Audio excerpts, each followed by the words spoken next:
নমস্কার বন্ধুরা, সন্ধে ইউনিক ফুডে তোমাদের সকলকেই স্বাগত। আজ তোমাদের এমন একটা রেসিপি বানিয়ে দেখাবো, তোমরা বিশ্বাস করতে পারবে না যে এইভাবে থোড় দিয়ে এই রেসিপিটা বানানো যায়। আমরা থোড় সবাই ভাজা খেয়েছি, আর থোড় আমাদের শরীরের পক্ষে ভীষণ উপকারী আর স্বাস্থ্যকরও জিনিস।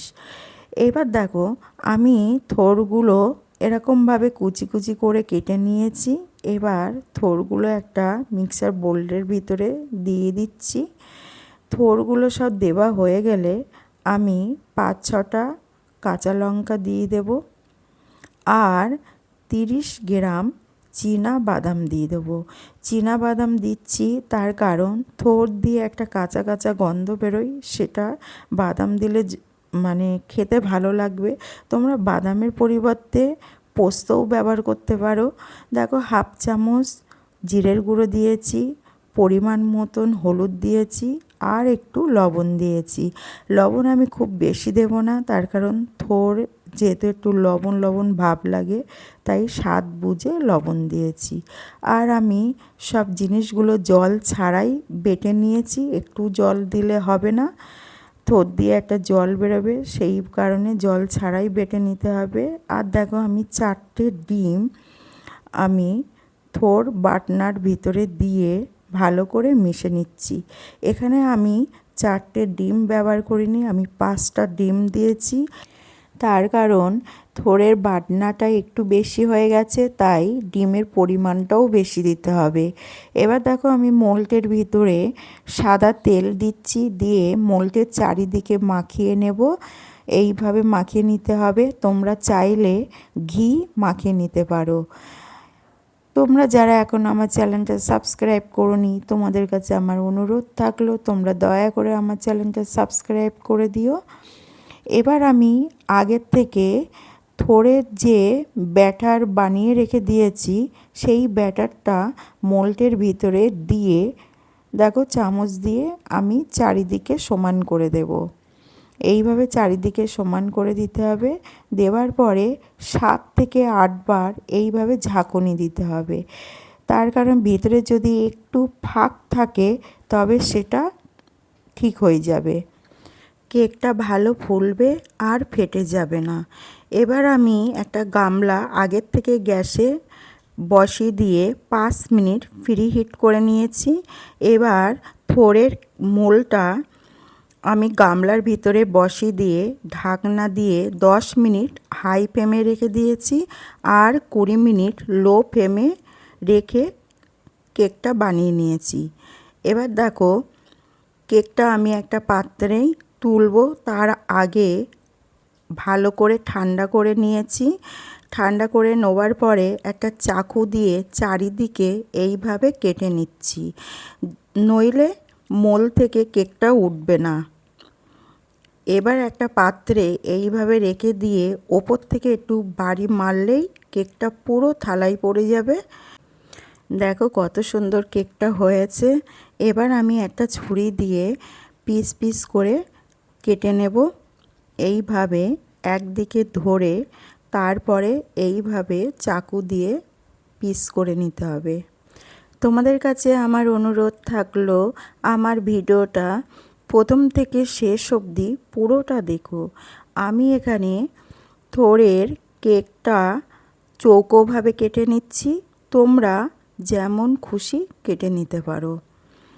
দেখো, থোড়ের কেকটা আমার পুরো কাটা হয়ে গেছে, আর কত সুন্দর হয়েছে। একটা পিস তোমাদেরকে দেখাচ্ছি, দেখো। এবার আমি হাই ফ্লেমে কড়া তেল গরম করে নিয়ে তারপরে গ্যাসের ফ্লেমটা লোতে রেখে থোড়ের টুকরোগুলো আমি ভেজে নেব। এই সময় আমি গ্যাসের ফ্লেমটা লোতে রেখে দিয়েছি, যেহেতু থোড়ের ভিতরে আমি ডিম দিয়েছিলাম, আর আমি গ্যাসের ফ্লেমটা যদি হাইতে দিয়ে ভেজে নিতাম আর পুড়ে গেলে খেতে ভালো লাগতো না। দেখো কত সুন্দর ভাজা হয়ে গেছে। এবার আমি তেল থেকে সব টুকরোগুলো তুলে নেব, আর এই ভাজা এত সুন্দর লাগবে, মানে মনে হয় ভাজাতেই সব খেয়ে নিই। এইভাবে এক এক করে আমি সব টুকরোগুলো তেল থেকে তুলে নিচ্ছি। আমার এই রেসিপিটা যদি তোমাদের ভালো লাগে তবে আমার এই ভিডিওটা তোমাদের বন্ধু বান্ধবী আত্মীয় স্বজন সবার মধ্যে শেয়ার করে দিও। আর আমার ভিডিওতে একটা লাইক দিয়ে তোমরা সবসময় আমার পাশে থেকো। এইবার একই তেলের ভিতরে আগের থেকে 3টে আলু জলে ধুয়ে খোলা ছাড়িয়ে রেখে দিয়েছিলাম, সেই আলুগুলো তেলের ভিতর দিয়ে ভালো করে ভেজে নেব। আলুর ভিতরে একটু লবণ দিয়েছি, লবণ দিয়ে আর একটু হলুদ দিয়ে ভালো করে আলুটা লাল লাল করে ভেজে নেব। আলু ভাজতে আমার সময় লেগেছে 5 মিনিট। আলুগুলো লাল লাল করে আমার ভাজা হয়ে গেছে। এবার কড়া থেকে আলু তুলে নেব। আলু তোলা হয়ে গেলে একই তেলের ভিতরে 2টো মিডিয়াম সাইজের পেঁয়াজ বেটে রেখে দিয়েছিলাম, সেই পেঁয়াজ বাটনা দিয়ে দেবো। দিয়ে ভালো করে নাড়াচাড়া করে নিয়ে হালকা ভেজে নেব। হালকা ভাজা হয়ে গেলে আদা রসুনের বাটনা দেব। আদা রসুনের বাটনা দিয়ে ভালো করে লাল লাল করে ভেজে নেব, নইলে পেঁয়াজ আদা রসুন দিয়ে একটা কাঁচা গন্ধ বেরোবে আর রেসিপিটা খেতেও ভালো লাগবে না। এইভাবে লাল লাল করে ভেজে নিতে হবে। আমার ভাজা হয়ে গেলে এবার আমি এক এক করে মশলা কড়ার ভিতরে দিয়ে দেবো।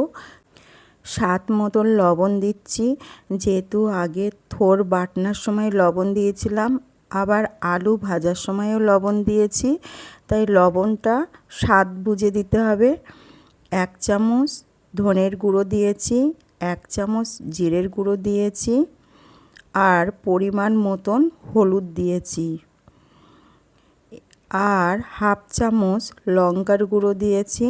দিয়ে ভালো করে মশলাটা ভেজে নেব।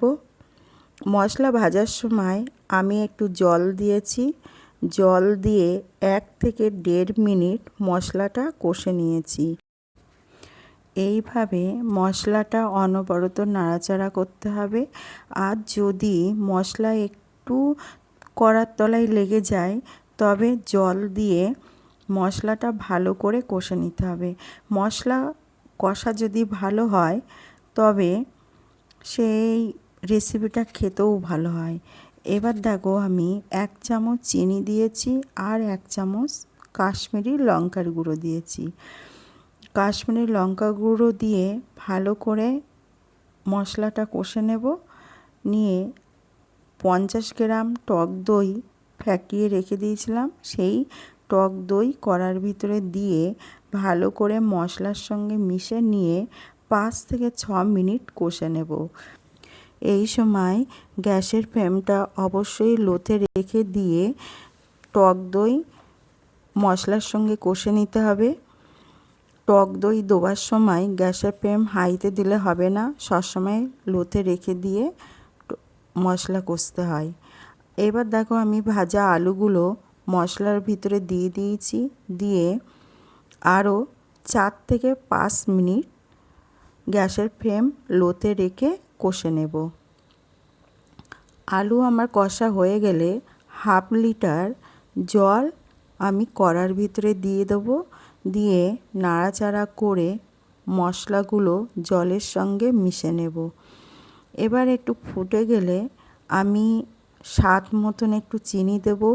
যেহেতু টক দই দেওয়া আছে তাই একটু স্বাদ বুঝে চিনি দিতে হবে, নইলে টক টক ভাব লাগবে। এবার দেখো আমি একটু কসুরি মেথি হাতে গুঁড়ো করে ঝোলের ভিতরে দিয়ে দিচ্ছি। তোমরা চাইলে গরম মশলাও দিতে পারো, আবার ঘিও দিতে পারো। এখানে আমি কসুরি মেথি দিয়েছে বলে তাই কোনো গরম মশলা ঘি আমি ব্যবহার করিনি। এবার দেখো থোড়ের টুকরোগুলো ঝোলের ভিতরে সব দিয়ে দিচ্ছি। এইভাবে থোড়ের টুকরোগুলো ঝোলের ভিতরে দিয়ে গ্যাসের ফ্লেম লোতে রেখে দেব। দিয়ে 4 থেকে 5 মিনিট আমি লোতে রেখে ফুটে নেব। এবার ওপর থেকে ঢাকনা দিয়ে দেবো। ঢাকনা খুলে দেখো আমার পুরো থোড়ের ডালনা রেডি হয়ে গেছে। আর দেখো কত সুন্দর লাগছে দেখতে, আর ঝোলটাও অনেকটা টেনে গেছে। এইভাবে রেখে দিলে যখন ঠান্ডা হয়ে আসবে ঝোলটা আরও টেনে যাবে। এই রেসিপিটা বাচ্চা থেকে বড় যাদেরকে গরম ভাতের সঙ্গে দেবে সবাই চেটেপুটে খাবে আর বারবার বলবে বানাতে। কাল আবার দেখা হবে নতুন একটা রেসিপি নিয়ে। তোমরা সবাই ভালো থেকো, হাসি খুশিতে থেকো, আর সবাই নিজের পরিবারের দিকে খেয়াল রেখো।